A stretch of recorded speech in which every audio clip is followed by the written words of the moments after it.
O eto na lang tayo, susunod nating topic. Naku po. Eto, dito natin masusubukan si Saldico, mga kababayan, no? Dito natin masusubukan kung may sumpa dito sa vlog ko si Saldico. Bakit to? Nakita lang namin ito. Wala daw po talagang napuntang pera kay Saldico eh. No? Walang napuntang pera sa akin. 56 billion Bulacan kickbacks went to Bongbong and Martin Romualdez on top of 25 billion from budget insertion. Sabi ni Saldico. Ang hirap po talagang paniwalaan.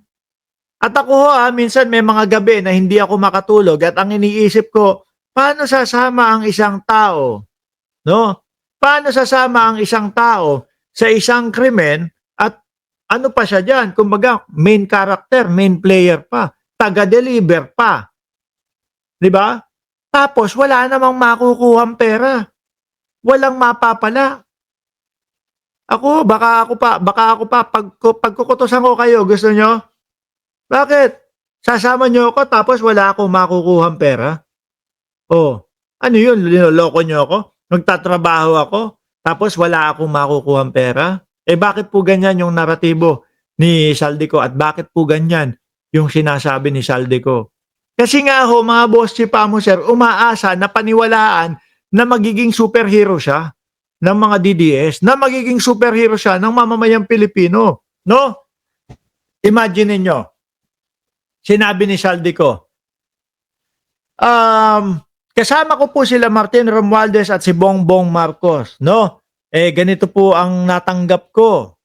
Ganitong pera po. Biruin mo, pagkalalaki nung mga bolt ni Saldico doon sa kanyang bahay. Diba? Sabihin niya, 5% lang po. Kumbaga, isa-safety niya yung sarili niya. 5% lang po yung nakuha ko. At yung dalawa ay tagbe-benching ko porsyento. Di ang sisigaw ng taong bayan, kasabwat ka pa din dyan.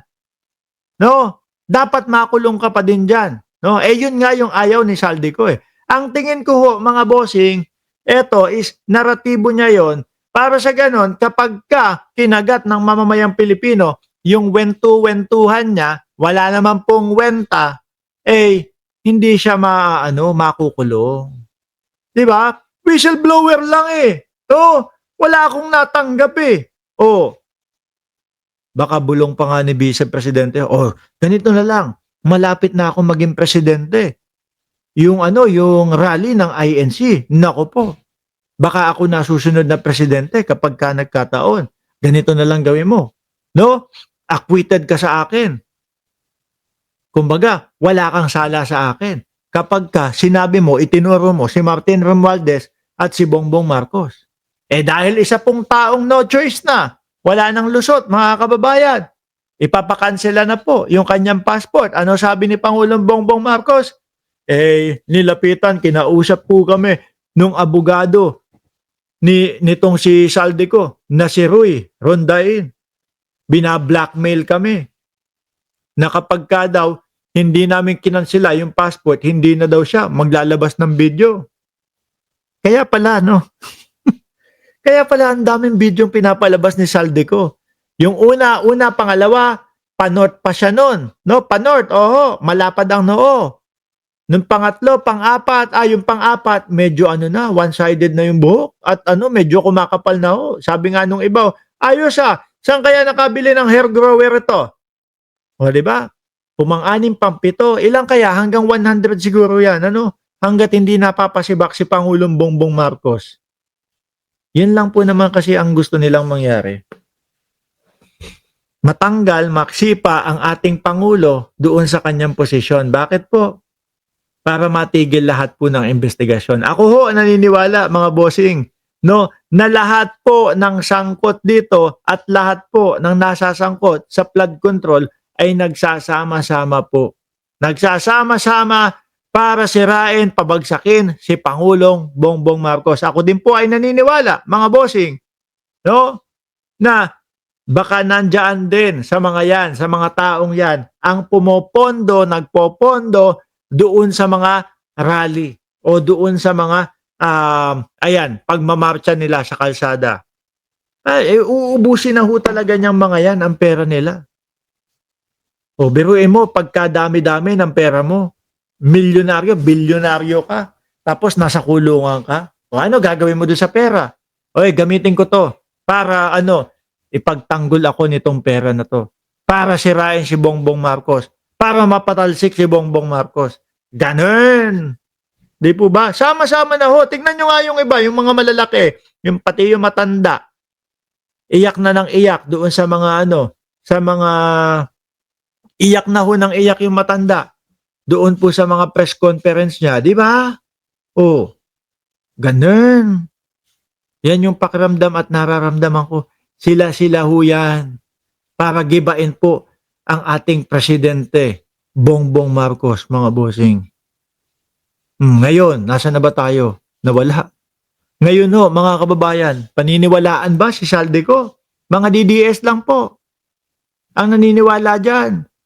Yun nga, si Ma'am Neng Gigi, kung nakikita ko lang nga dyan sa camera malamang nung pinlay ko yung video, baka nakatulog na gano'n, no? Ang dami nga nagalit sa akin. Sabi, "Oy Mark, tanggalin mo na nga yan. Wala namang kwenta yung video ni Saldico." Yung iba po nakatulog, pati yung inyong lingkod nakatulog.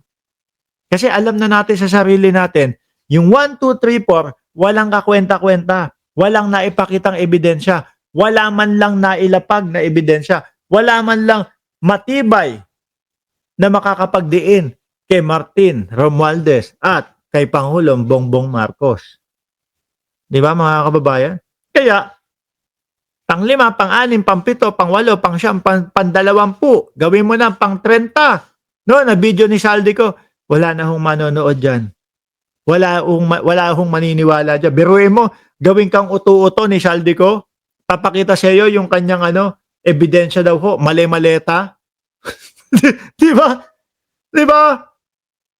O eto, ganito, etong maleta na to, pinadala ko to, no? Kay Bongbong Marcos, meron pa pinakita. O etong mga sulat na ito, yaan yung mga insertion ni Bongbong Marcos. Wala man lang maipakita na pangsuporta na, eto talaga, kasi may may stamp ng Malacanang, may ganito, ganyan. Wala. No? Very generic ho, mga bossing. Yung tipo bang makadampot ka ng isang bagay, dinampot mo, yan. Eto, no? Yaan, tawag nito, yan yung pinadala ko kay Bongbong Marcos na pera, na wallet, no? Kaya kurakot yan. Ganun lang. Kung sana ba, meron man lang, may tawag doon? Yung nakabaon, tapos nakasulat dito, Marcos o kung whatever man, no? Tapos nakita na ipinapakita, ito, regalo sa akin to wallet na to, tipong ganun. Wala ho, mga bossing. Nandiyan na si Alaga. Shoutout sa iyo, Alaga. Ay, Chang! Shoutout sa iyo, no? Alisin ko na si Salding Panot. Alisin na natin ho si Salding Panot, mga kababayan. Dumako tayo. Since nabanggit na din po natin, yung mga papasok sa Oblo, no? Madami ho, mga bossing.